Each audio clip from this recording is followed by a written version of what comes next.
Hey, everybody. Welcome to another episode of NascardRadio. This is episode number 26. I'm your pal, Val. Got a short little intro here for you. I don't want to take up too much of your time, but this week we have Prism 2020 releasing for racing, and Gray Gaulding will be running in the ROVAL for Charlotte, actually the Xfinity and the Cup race.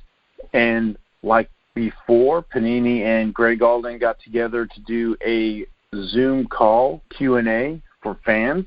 It was posted on the Twitter page for Gray Gaulding and Gray Gaulding's Instagram feed. So if you're not following him on either one of those platforms, I would recommend it. I was able to get in on that Zoom call, record the audio for you in case you didn't make it. It was a great interview put on by Panini with Jason and Tracy. Also, going forward for the rest of the year, I apologize for not having the podcast. There's been a lot of stuff going on. This is not my primary job, so it's when I have free time that I am able to do this. But I'll make the promise that I will do a podcast each of the week here for the remainder of the season. It's getting really good. We have the ROVAL, like I said, this weekend. We go from 12 playoff drivers down to 8, and we will recap that. Prism is releasing today. I got a quick look at the checklist. It was posted last night. Haley Deegan's in it, and some of the rookies that were in 2020 Chronicles also make an appearance in Prism, which is awesome. So next week, we'll break down the playoff drivers, their cards. We'll review the Prism checklist. I don't know if I'll have a box to break in time for that show or not, but we can do a deep dive and also look at the Chronicles rookies. I think Chronicles has a lot of opportunity. I've seen the prices dropped a little bit since the original release price, so have not had an opportunity to break any Chronicles yet. But again, thanks everybody for listening, for liking the podcast. If you would leave a review, it would help me, will help others find the show, share NASCAR trading card knowledge. So without further ado, here is the Zoom call with Greg Gaulding and Panini and the other lucky fans that were able to participate in the Zoom call. Gray, how are you? What's up, Jason? What's happening, brother? You gearing up, getting ready for tomorrow night and yeah, man, I'm excited. And Sunday. Yeah. No, I'm excited. We road racing. I mean, just to kind of make it quick, but it's one of my favorites. I love it. So I've circled this. I mean, I remember before we signed our deal early in the year, remember I told you, I'm like, Jason, we got to have the ROVAL. So yeah, I'm pretty pumped up. So yeah, it's gonna be fun doing double duty. For sure. Good. So, guys, welcome. Glad to have you all on board here. Excited to get a chance to talk to Gray as we've navigated through this crazy season. Coming up on these races here in Charlotte here on Saturday and Sunday, it'll be real good. And then obviously the release of our Prism Racing product tomorrow, which is just absolute fire. If you haven't seen it on our blog, take a look at it. It'll be live in hobby stores and in our online store tomorrow, and then obviously at Walmart and Target in the next 10 to 12 days or so, depending on how quickly they can get it on the shelf. So with that, we'll just kick off. Gray, let's talk a little bit about, this season. How's it been? Yeah. No, I mean, no, it's been, like you said a second ago, it's been a wild year. I mean, to say the least, with the pandemic and, NASCAR being shut down for a few months, and then we got back racing. We were racing twice a week. So it's been a hectic season, but I mean, for me, just to be back semi-normal, not completely normal, obviously people still social distancing and all that, but to do what NASCAR did, to get racing back, to be able to actually catch up and have the season on the correct schedule is, I got to tip my hat to them. So it's been a fun year. Last year was a little bit different running full time, but this year, myself and obviously everyone at Panini and Panini, stepping up to go to the next level and to go in the Cup Series with Premium Motorsports and Rick Ware Racing. It's been a great learning curve, and I tell you, I've really enjoyed running the Cup cars. The Cup cars really fits my driving style, and I feel like we've had some really good results. As maybe you guys might not know, but us being a smaller race team, those top 25s, top 30 finishes, those go a long way for us. And you understand we're racing against the best of the best every given Sunday. So to show up and run a limited schedule but still get good results, getting good results in the Xfinity Series, finishing second at Daytona, it's been a good year, a lot of momentum. But I'm really excited about this weekend to kind of keep it rolling and one of our last ones of the year. So hopefully we can go out with a bang. Talk about just the process, getting into that mindset, especially with the protocols where you're not really able to hang around the track too much, and obviously no fans in the, or mostly no fans in the, at the track. What's that been like? No, it's been, to be honest with you, I've never missed the fans more than I have this season, and you hate to say it, but sometimes you kind of take for granted how much, we know the drivers, we all love the fans, and we really appreciate their support and what they do. Without the fans, there is no show, there is no race, because they're the ones that keep the sport going week in and week out and year after year.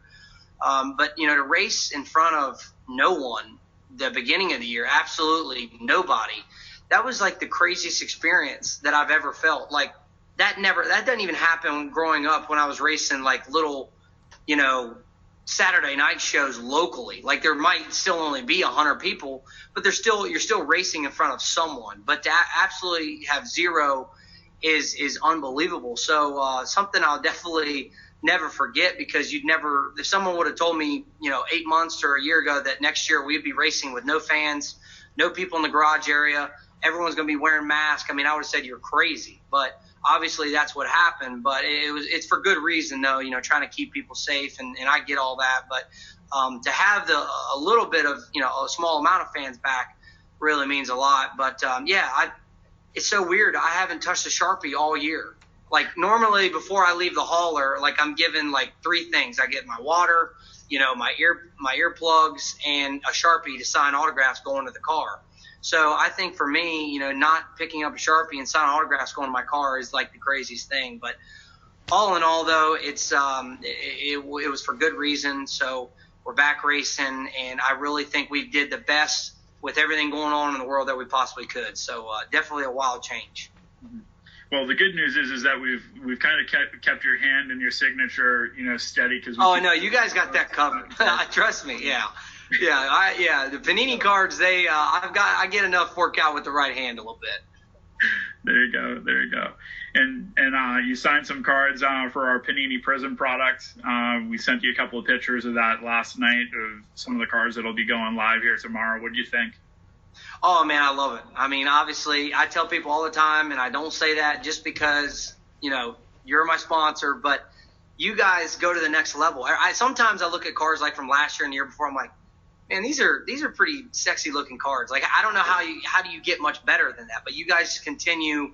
Obviously all you viewers on right now, y'all understand how great Panini is when it comes to, really going to the next level each time a new set of cards comes out. So definitely really glad to be a part of it. And I know all the drivers, when I had the meeting with Joey Logano last year in Vegas, we talked a little bit about it, how Panini really sets the bar, and there's really no one else that's close to that. So you guys have done a great job. I'm really excited for the fans to see the new cards and see, get their take on it. But I look forward to having some fans back next year so I can sign them, and I can sign them in person. And I really hope everyone enjoys them, because I know I do.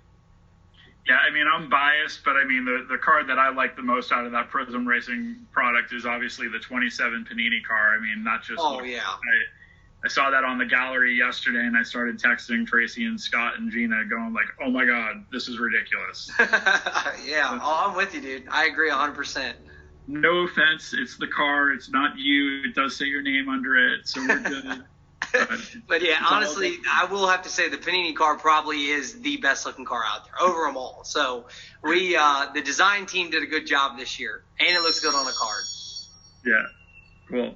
T, I'm going to hand it to you so you can ask a couple questions here, and then we'll open it up, and we've got some other things to talk about too. So, sounds good. Great. What's up, man? What's up, brother? How's it going? It's been too long since we've been together on some media calls, man. Yeah, I know, man. Hey, I told Jason, I said, hey, we got it handled, man. That was fun. I enjoyed it, brother. Before I ask you these questions, I want to point out Val Mars' jacket. Val and King NASCAR, Logan Ward right there, are two of the biggest NASCAR collectors on the planet. So thank y'all for being here. Val always brings the white jacket and the checkered flag shirt. Solid ensemble. And Logan, I'm glad you could finally make one of these. So great. Look, we know you really well. We've been through a bunch of different events together. But I don't know that we've ever gotten to know you like kind of informally. So I got just a list of your favorites, and I want to know just off the top of your head what comes to mind as your favorite when I ask them. You cool with that? Absolutely, man. Shoot away. All right, let's go. Favorite movie? Oh, favorite movie, Top Gun, by far. I knew that was Maverick. And, actually, I got a funny story with that movie. Top Gun is it's actually my helmet. My helmet is Maverick. I've ran that helmet for like 7 years now, and that's kind of I guess my trademark now. Like it's something it's every week, and I don't change it. And when we got a bulldog, I named him Maverick. So clearly, Top Gun is number one. That's awesome. Favorite TV show? Favorite TV show? I'd have to say 2.5 Men. That's pretty funny. You can't go wrong with that. I mean, Charlie Sheen, he like some of the stuff he says, it's like the funniest stuff ever. I mean, it's crazy. But yeah, I'd have to go 2.5 Men. Your favorite Christmas gift? Oh, favorite Christmas. Well, actually, my favorite Christmas gift was this past year. I picked up playing guitar, and the guitar I had prior was not very good. And I started learning a little bit, but it was good for me to like cut my teeth and learn the chords and kind of learn.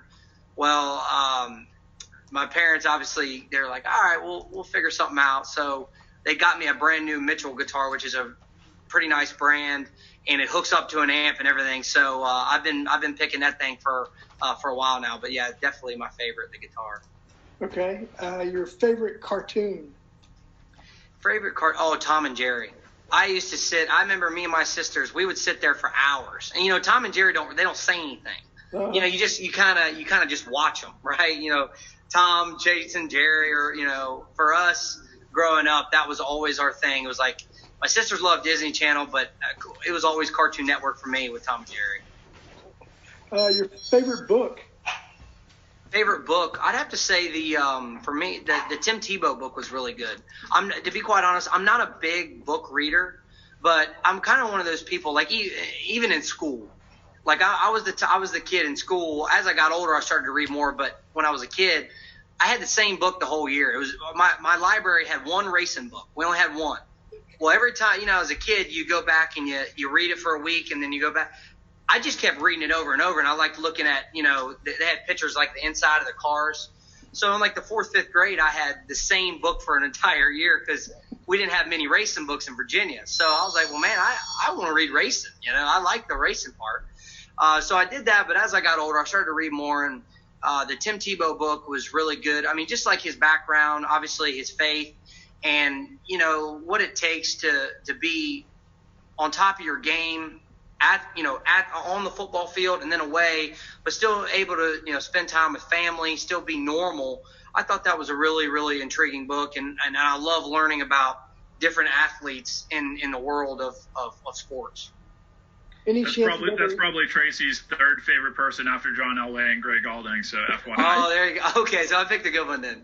So he's a Bronco. Gray and Elway now, they're neck and neck right now. Have you ever listened to an audio book while racing a car? An audio book while racing a car? No, never. No, honestly, I wouldn't be mad. I couldn't listen to a book like I think, or what was that? A Ricky Bobby, Talladega Night, where he's actually reading the book. Like you can't get away with that in real life. I wish you could listen to music, but with the spotter and everything going on, I mean, I don't think listening to a book would be too good at 200 miles per hour. All right, that's funny. I'm glad you mentioned music. What's your favorite type of music? definitely classic rock. I feel like I'm kind of like the 1%er, the kids nowadays that are, 19, 20, 21, 22. I'm only 22, but I don't really listen to I love all types of music, right? I like country, I like pop, but I'm a big guy on, AC/DC, Def Leppard, Dave Matthews Band. Like, I could go on that's all I listen to. And even like Neil Young and the guys back in the day, Johnny Cash is I'm a big fan of his. He actually had a really good movie that came out on him. I think it was like 2005. That's one of my favorite movies also. But I'm not really into it. I'm not really into the new stuff. And I know rap is very popular right now, which I can do it. But if I'm sitting in my car going to the racetrack or on a little road trip, I can promise you the windows are, down, and I'm cranking some ACD, Highway to Hell, and all that type of stuff. Like that is so my thing. So definitely easy to get pumped up to. That's so great. All right, just a few more, and then I'll throw it back to the masses. Your favorite Halloween costume of all time? Oh man, I got a couple of them. I was Woody from Toy Story when I was real young, but as I got older, I went on this streak of I was a motocrosser. I was a racer every year. Like, that was my thing. I had my helmet. This is back when I was running motorcycles. I had the boots. I looked like I was straight off the racetrack, which, most kids, they might switch it up every now and then. But I think I went like 8 straight years as a racer. Like, everyone knew. Like, I remember being in school. They're like, hey, the teacher would be like, hey, what's everybody going to be this year? Well, he would look at me, or she would look at me and be like, Gray, we know what you're going to be. You're a racer again this year. I'm like, yeah, that's true. But when I switched it up 1 year. This is like right before I got old enough to kind of think, all right, it's not really cool to dress up anymore. I was Tony Romo for 1 year. Obviously, I'm a big Dallas Cowboys fan. So I had the black on my face. I had the jersey, the shoes. I never played football in my life, but I love Tony Romo. Played him all the time on Madden. So I'm like, I got to go as Tony Romo at least 1 year. So that was definitely one of the end costumes. It's a very wise choice, by the way. Yes. Yeah, absolutely. I dressed up as Tony Romo last year. Yeah, exactly. I love it, man. 5. Come on. What did your teachers say when you finally decided to change it up? Well, they were pretty blown away, actually, because like I said, I think it was like 8 straight years of being a motocross racer. So when kids saw me, like I would go out with my buddies and we would trick or treat around the neighborhood, and the school would do something. They couldn't believe that I switched it up 1 year. So they were blown away because they're like, oh, Gray, you're not racing anymore? I'm like, no, I'm still racing. I just wanted to switch it up a little bit. I think we should make a card with Gray as Tony Romo. That would be gosh. That would be something. I still got the same jersey, and I still fit in it. So I didn't grow a whole lot from like middle school, so it still fits. So we could do something. I'm sure Dwayne or your mother might have a photograph or two of that we might be able to do. Yeah, I'm sure. Trust me, my parents, they took pictures of everything. First day of school, costumes. I'm sure they got it. Trust me. Hey, Tracy, we need to get that jersey and cut it up and make little swatches of we get a picture of him as Romo, and then we'll cut up the jersey and make little swatch cards. It's select cards. It was only 1 year, so there's a little history to it. Yeah. You do a card with Gray, Patrick Mahomes, and Tony Romo. Oh, now that would be something. I don't know if Patrick would like that too much, but I still root for the Chiefs. Trust me. Everyone asks her like, well, how do you like the Cowboys, but you like, the Chiefs? But, you got to root for the guy that was on the car and that was the Super Bowl champ. So, I don't know about – we'd have to see what Patrick thinks on that one. Well, we got Robo in the crowd. Okay, 2 more just real quick ones. Who was your favorite teacher growing up? Oh, that's a good one. I tell you, I wouldn't say I was the teacher's pet, but, because I was kind of the class clown, goofing off. But I feel like I was a really good student to all my teachers. There was never a teacher that I'm like, man, I can't stand her, or I can't stand. I always got along with all my teachers, and I'd have to say I was blessed. I had a lot of great teachers, but if I had to pick one, I would definitely pick my 5th grade. It was my only male teacher in elementary school. And once again, like I said, I don't, hopefully none of them are on here, but I truly did love them all. They were great. But his name was Mr. Byington. And he was an old man. He was an older guy, obviously very intelligent. He looked like the guy in Up. Have you ever seen the movie Up with the big glasses, kind of short. That is the saddest beginning to any movie ever made. Yeah, I know. So he looked like those guys that were very grumpy all the time. Very like the first couple of days I had him, I'm like, I remember telling my buddies, I'm like, man, this is gonna be a long year. Like he doesn't look like very friendly. But as the year went on, I really think he took a liking to me, and I really I really respected him.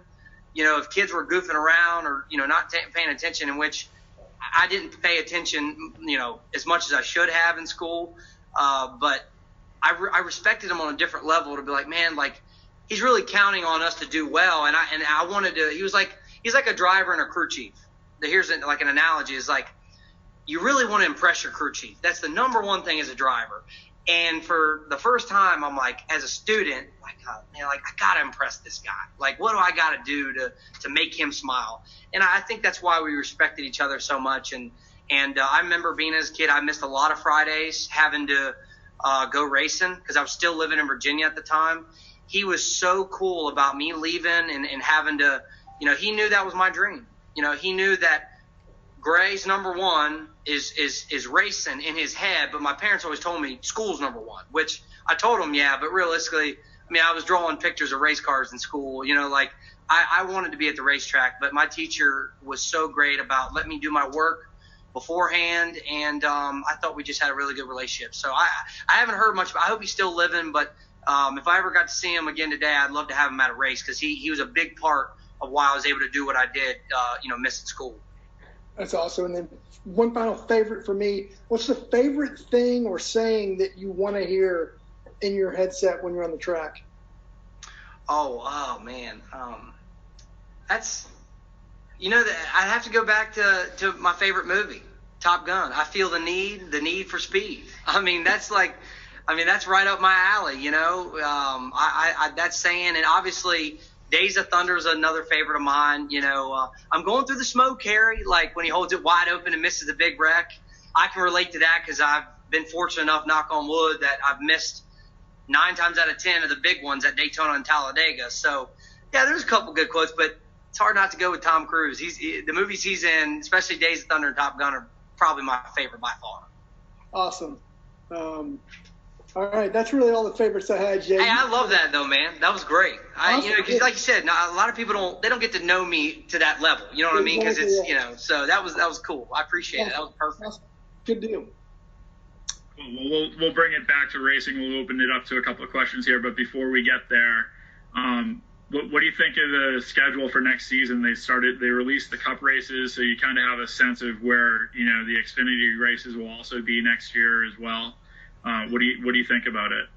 I think it's great. NASCAR, I feel like especially the last couple of years, they're really trying to mix it up a little bit. As far as some of the tracks that might not have as much action, I feel like they might be trying to get away from, which is fine. It's great for the fans.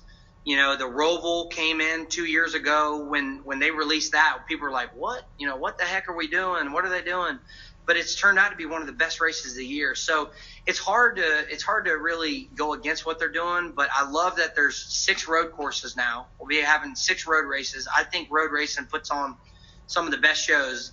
And the only other thing that I'm on the fence about is the dirt at Bristol. This is Cup racing, and I think NASCAR is just trying to switch it up and get something different. But I personally think NASCAR should stick to pavement because we're stock car drivers. Now, if it was the All-Star race, that's one thing, but it's a points race. So you're going to see a lot of these professional drivers and Cup drivers. They're going to have to go do some dirt. Like they're going to have to go test on a dirt track because a lot of us has never ran dirt. I've ran one dirt race in my entire life in a car. Now, I grew up racing, motorcycles, but obviously it's way different. But it's going to be different. It's going to be very different. So other than that, though, I think the schedule's great. Obviously, starting off with the Super Bowl race in the 500, then going to Homestead. I think it's more economical for the teams to not have to go from, because this year it was Daytona to Vegas, in a 7-day span, which was tough. So, it's all good. Honestly, anywhere we race, I'm excited. There's not really a track I don't like. So when I saw it, I was pretty pleased. Is there one track on the schedule that you just looked at and were like, oh yeah, that's going to be a great one? For sure, for me, it's Martinsville and Bristol. The short tracks are my favorite, and even the ROVAL. Like I said earlier, I had the ROVAL scheduled on my schedule from the get-go. I ran really well there last year. I should have finished 6th there last year, and got wrecked with like 2 laps to go. Which for our little team, that was a big deal because I didn't, that was our like 3rd road course race together ever. So. And that was my first time at the ROVALs. I had no experience and very limited practice because we had a problem in practice, but we fixed it. And I started dead last because we had a problem in qualifying. So, as a driver, though, when you go to those type of racetracks, once again, you have those scheduled from the get-go. And I think there's a lot of drivers that prefer the big tracks, the short tracks, the intermediates. But I really prefer the speedways and the short tracks. I think for the fans, they put on the best show. And I think as a driver, it's you're on your toes every lap. You just never know what's going to happen. But that just evens the playing field for the little guys. I've been an underdog my whole career. But when you go to those littler tracks, it's more in the driver's hands. Cool. All right. I'm going to open it up to some questions. I'm just going to go across the list based on who I have on my screen. So all right. We're going to kick it off with Logan. Hey, Gray. How's it going, buddy? Hey, what's up? How's it going? Thanks for coming on. It's going good, man. So when you're not racing, what other hobbies do you have?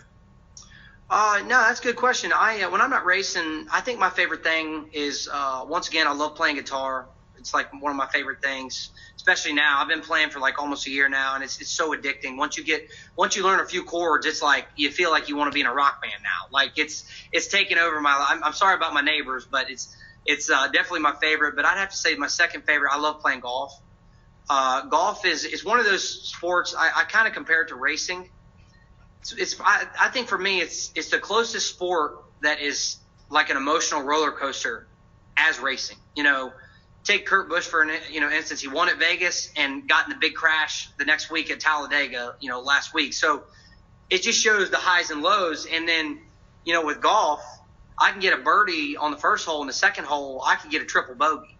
So it really tests your mind, and I think it's almost like good training almost for me. I enjoy it for the game, but it's almost good emotional training because you'll have some holes where I'll play good the first 9, and then the second 9 I might struggle, but your mind has to program itself to say, forget the last shot, forget what happened on the last hole, time to regroup and get after it. So I get pretty competitive with it. I'm not no scratch golfer, like a 10 handicap, but when I'm out there, people think I'm playing for the Masters because I'm so competitive.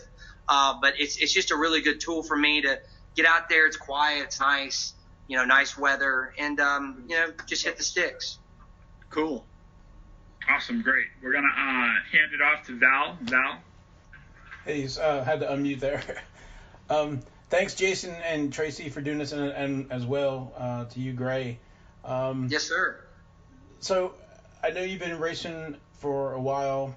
Do you have someone you look up to as a mentor, and also second part, is there somebody that you have a mentee that somebody that's coming to you for advice?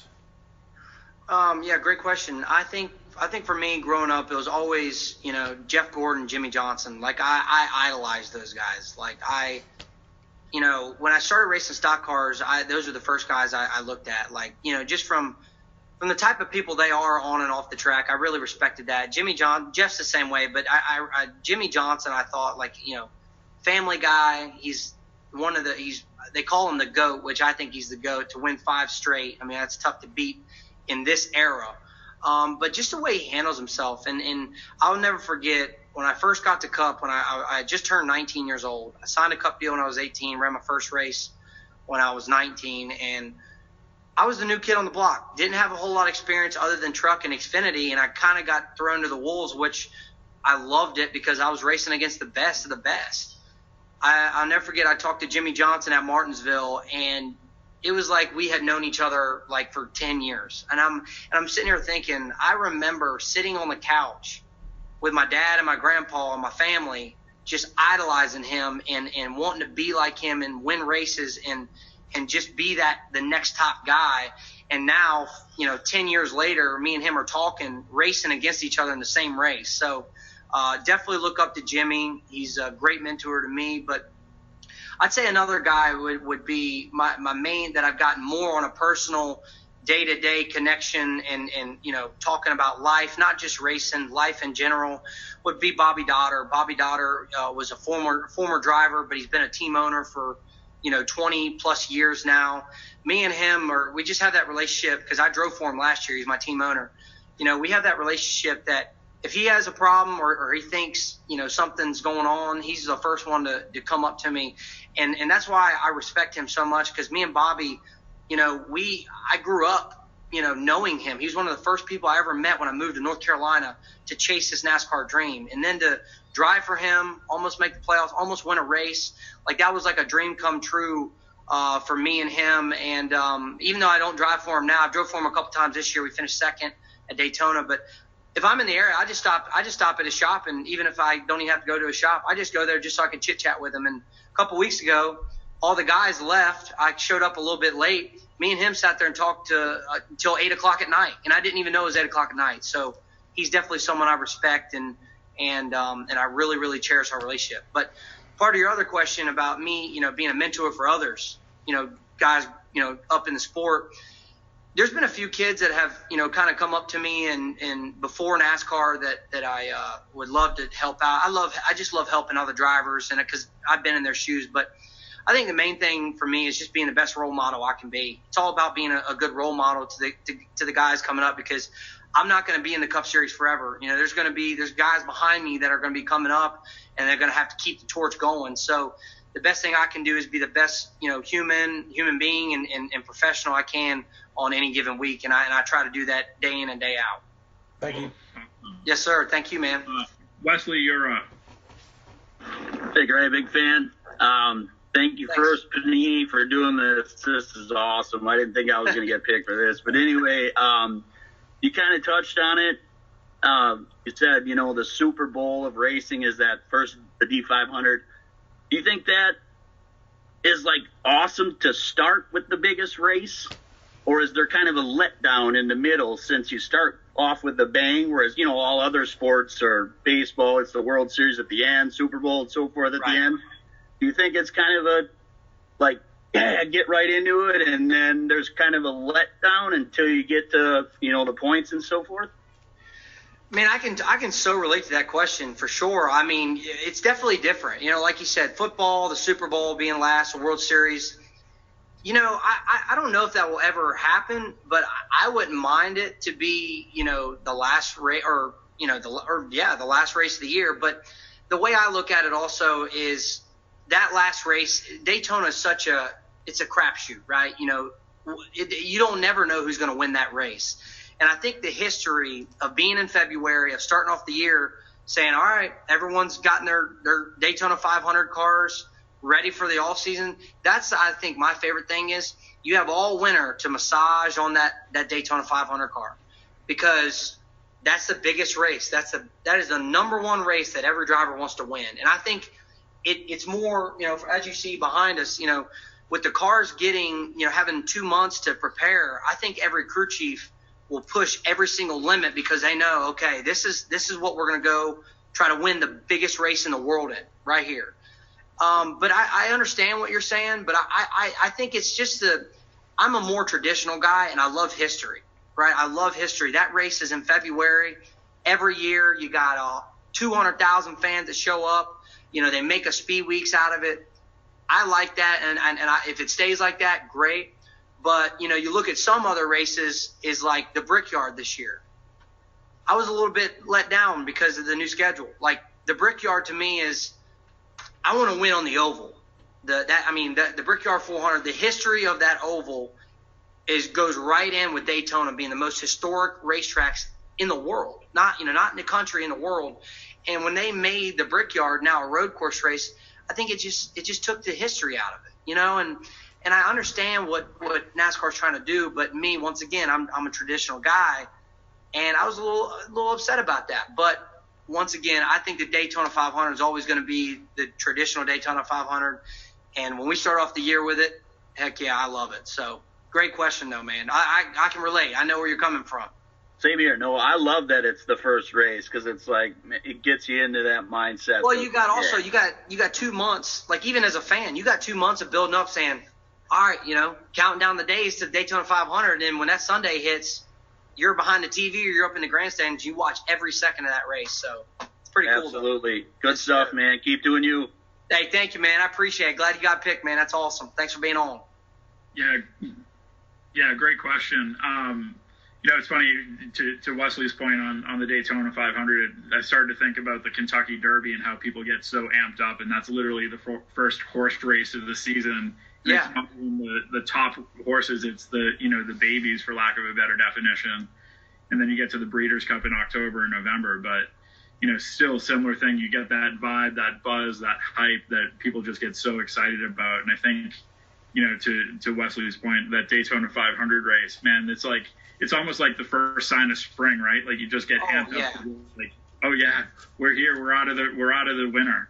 Oh, for sure. And just the energy that comes off that race. I'll never forget, quick story, when I ran my first Daytona 500 in 2018, I will never forget, looking up in the grandstands when they announced my name to go across the stage. I'm getting chills thinking about it now. Like, that's something that I looked my whole life to do, was run that race. And I was able to do it as a teenager. But to do it and then look up in the grandstands and be like, there's 200,000 people screaming right now for us and I'm one of 40 that they're screaming for. So it's, it really gets the blood flowing for the first race of the year. There's no doubt about that. Awesome. Asher, you're up. Hey, Gray. How are you doing? Hey, what's up, man? Thanks for coming on today, man. Hey. Appreciate it. Yeah, thanks for taking the time. I'm just wondering, you mentioned about the Charlotte ROVAL being such a wild card race. Would you compare that to a super speedway like Talladega or Daytona, or do those two stand above? No, absolutely. It's hard not to put the ROVAL in that category, and the reason why is because the ROVAL is one of those tracks. There's not a whole lot of passing zones, and you can get yourself in trouble very quick. And another thing is when you come out, I think it's turn 7 when you go up on the banking in 1 and 2. Right before you get on the backstretch hairpin. I mean, think about it. You're running 150 miles per hour, and you got to get down to 30 miles per hour getting into the corner. So if you overstep your boundary or overstep and cross the line as far as driving in the corner, you'll wheel hop, and you either put it in the wall or you're gonna get a penalty. So I think for me this weekend, I'm gonna let it all hang out. I'm not running for points. But also, you got to respect the guys running for points. But I put myself in their shoes. Like that's a nail biter race to be. You got Kyle Busch, the defending champ, 21 points out. Like he's gonna have to go get stage wins, stage points, and probably win the race. So there's a lot of pressure that goes into that race just with points, not counting that it's a road course. So. And another thing, it's very hard on equipment. If you hit a curb too much, I watched the race last night to, get studied up for this weekend. There's guys breaking track bars. Like, do you know how, like a track bar, one of the commentators said it, can hold 26,000 pounds of force on a track bar, and they were breaking. Multiple guys broke. So the driver has to make sure they do their job, but also there's a lot of pressure on the team to make sure every nut and bolt is perfect because it can make or break your race. So I think for those guys, a lot of pressure. So for you fans, it's going to be fun to watch. I know it is going to be for me too, even though I'm driving. It's going to be a lot of fireworks. There's no doubt. And would you say that the Charlotte ROVAL is more of a wild card than any other road course? Yeah. I would say now, but looking at the schedule for next year, I would have said Daytona because Daytona, a lot of NASCAR drivers, except the top guys, have been able to run the 24 hours at Daytona. But I couldn't imagine. I didn't run it this year, but I couldn't imagine just going into turn 1 and saying, "All right, green, green, green, here you go, no practice, no nothing." So I think that was tough. But since it's the schedule, looking at it now, the ROVAL is there's not. It's very tight, very confined. There's not a lot of room, and like I said, if you make one mistake, you're in the tire barriers. And luckily, Chase Elliott got away with one last year when he overdrove the corner. He hit the tires instead of the barrier, which if he had hit the barrier, he'd have been done. But he was able to at least manage and come back, and obviously he won the race. So I would put it. It's a tough race. Daytona, Talladega, and then the ROVAL. It's that trio right there stands alone for sure. All right, thank you very much. Yeah, man, thank you. Great question. Appreciate it. Good luck this weekend. Thank you. John, you're up. I just want to say thanks to everyone for taking the time today. This has really been a lot of fun, and I'm just wondering if you have like a favorite like pre-race routine you do like the night before or anything like that to kind of help you get in the right headspace for the race. Yeah. No, I think for me, you know, I normally stay pretty casual, but I think the main thing is I really love to about 30 minutes before the race. I do a lot of stretching, sort of like yoga sort of stuff, like, you know, just make sure my back is stretched out, you know, kind of just loosen up a little bit because, you know, when you're in the car for 400 or 500 miles and, you know, 5, sometimes 6 hours at a time, like the Coca-Cola 600, I mean, it takes a toll on your body. But the biggest thing for me is definitely hydrating, though. I'm already hydrating for the weekend. Like I started, you know, Monday. So it's just all about trying to drink like a gallon of water a day to just, you know, get them fluids pumping, you know, because you got to have them, because if you lose that energy and you get fatigued before the race ends, you're pretty much done. So a lot of mental, but mainly physical. But I like to stay loose as far as don't get so in my head, like laugh with my team guys, kind of goof around, have some fun, make some jokes. You know, if you're in that too serious of a mindset and you put too much pressure on yourself, you're going to go out there and make a mistake. But if I tell myself, like right now, I'm going to tell myself today, like I'm going to go this weekend. I'm going to let it all hang out. I'm going to have fun. I'm going to shift some gears. I'm racing with the best in the world. Why not go out there and enjoy it? You know, because you never know. There's no guarantees in this sport. And this weekend could be my last race. You just never know, you know, maybe getting a bad crash. You know, that's kind of the mindset is I treat every race like it's my last to make sure I have fun and I'm well prepared going into it to get the best result I can for myself, Panini, you know, my team, etc. So. Awesome. Thank you. Yes, sir. Thank you, man. Appreciate it. Cool. Pedro, you're up.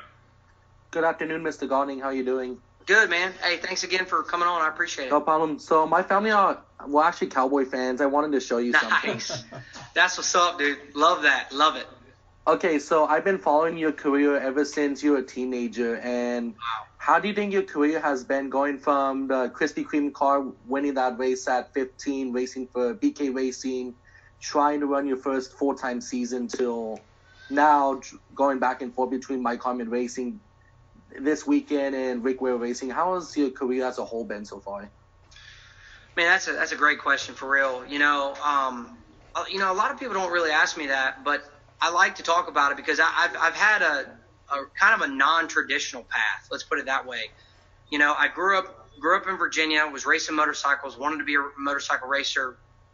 Decided, hey, you know what, I'm going to try this NASCAR thing out. And where I came from, I never thought I would be able to get to this level, but I can't say, you know, I got here without good people around me, but also I'm a little bit selfish about it because I know how much work I put in. Like, you know, I show up and I work every day.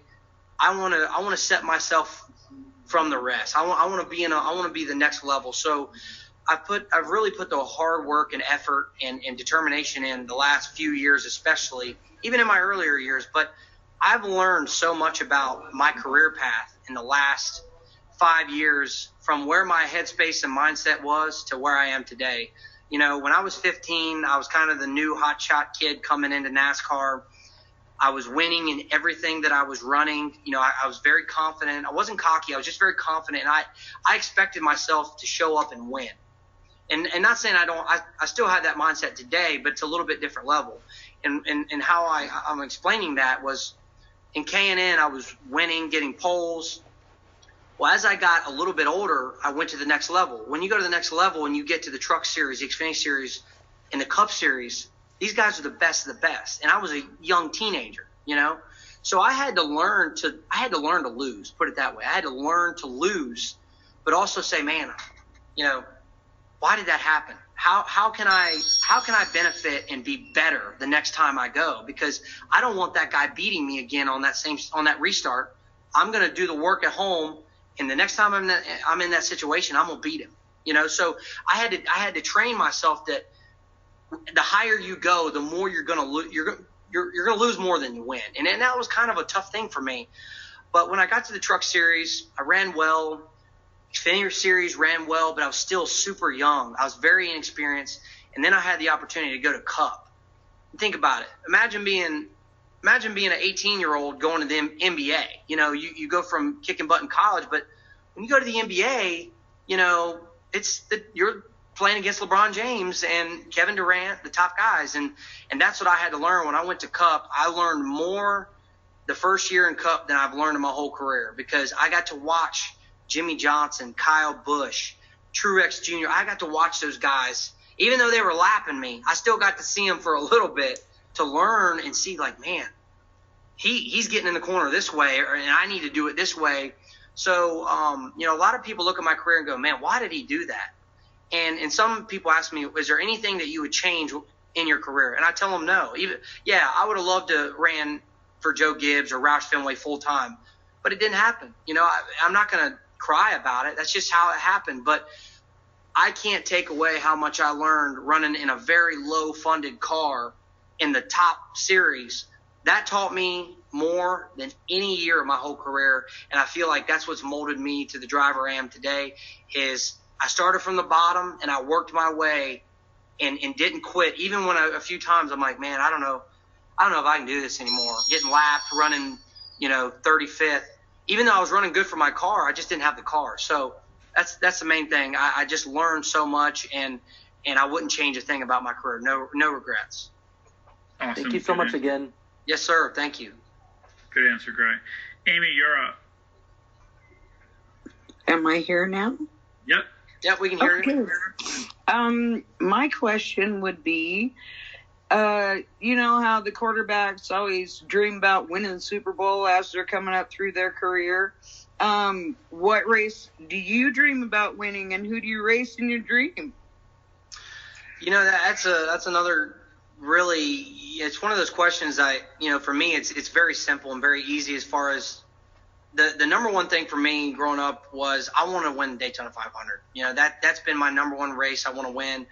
You know, the amount of history that we have in that race, the leading up to it, and the best drivers in the world win that race, you know, and I remember it was like a small school project that I did in like the 3rd or 4th grade, and they're like, you know, what do you want to do when you grow up?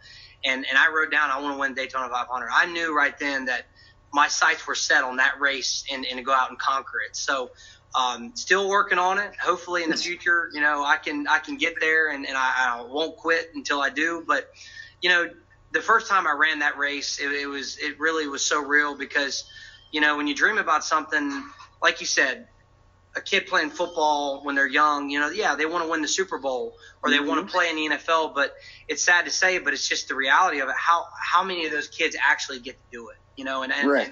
I'm one of those that are very blessed, and I'm so appreciative that I actually got to do it at such a young age, you know, the biggest race in the world. So for me, I'm going to keep working at it.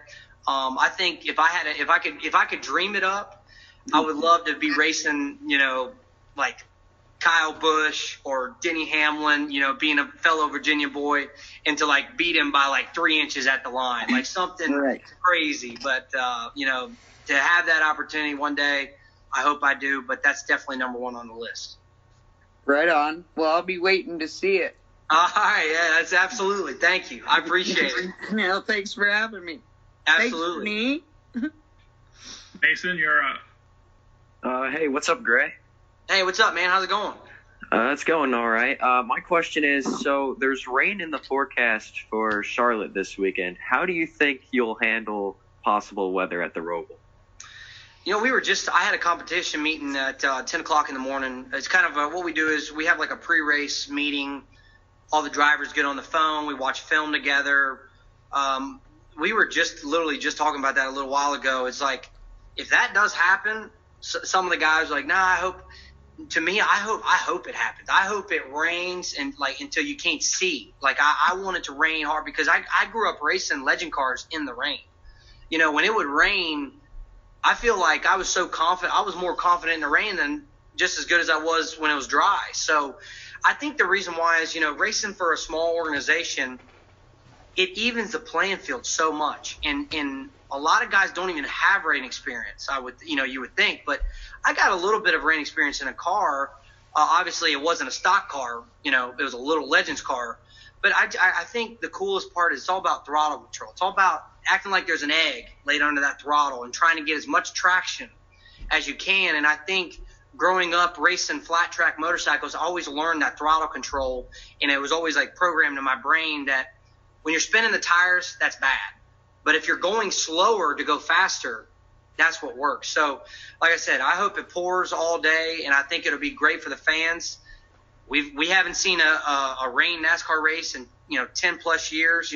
We got rain tires ready, but my engineer was looking at the forecast. It's like 70% on Sunday and 60 on Saturday. So I might be racing 2 races in the rain. So it definitely, it's going to throw a horseshoe to all the guys. But like I said, for my team and what we got working, I hope it does. All right, sweet. Thanks for having me on. Yeah, man. Thank you. Good question. Appreciate it. Lee, you're up. Hey, thanks for having me. This is awesome. Yeah, man. You mentioned stretching and doing yoga before a race to kind of get you in a calm state of mind. I am wondering if you ever do get nervous before a race. Oh, man. Man, I tell you, sometimes I've always had like butterflies. I think it's good. I think it's a good thing that you got the butterflies working. I don't know. I wish I could train myself to not get so hyped up for a race. Like I mean, there's some race days I get in a mindset where like I can't even eat. Like because my mind is just thinking. I'm thinking about everything. Like after qualifying and I sit, I kind of think about the first corner of the race. My mind's just doing so many things, and I think that's what caused me to get nervous. But it's kind of weird. I get so nervous before a race, but as soon as I sit in that car and I strap in, it's like I'm the happiest guy in the world. I cannot wait to fire that engine, get everything, put my gloves on, strap in. So I think for me it's a good thing because I always like tell my brain like there's a lot riding on this race. Like I put a lot of pressure on myself. I really do, because I expect to compete at a high level because I put so much into it. This is my life. This is what I think about on a daily basis, and this is what I work for. So I think that's another reason why I get so nervous is because I put so much pressure on myself, and the only person I'm trying to please and get up to my standard is myself in the mirror. I wake up every day to how am I going to be better than yesterday? And I think that's the reason why that I catch myself like, I'll get out after qualify, I'll be shaking, but it's good. It's good nerves. It's not like I'm throwing up so nervous, but it's for good reason. But like I said, as soon as I hear that spotter say, all right, man, go ahead and fire it up. Gentlemen, start your engines. It's like a light switch. Now, laser focus. That's where I go every time. It's time to get down to business. Awesome. Good stuff. Well, guys, everyone, thank you for jumping in and joining here. Gray, we're wishing you luck on Saturday night and Sunday, of course. Looking forward to that. Thanks for taking the time today. So that was the interview with Panini that they put on for the fans, Q&A. It was awesome. Thanks again to Panini for doing that. They have done a couple with Greg Gaulding. They have done one with Cole Custer as well. Can't say enough about how Panini helps the fans get closer to the drivers with these Zoom calls. So, again, thanks for listening. Please share the podcast and leave a review. I appreciate it. Thanks again, and we'll see you next week after the ROVAL, the playoff reduction from 12 to 8. And we'll see who gets bumped out of the playoffs and who continues on to get to that Final Four for Phoenix. See you next week. Thanks for listening.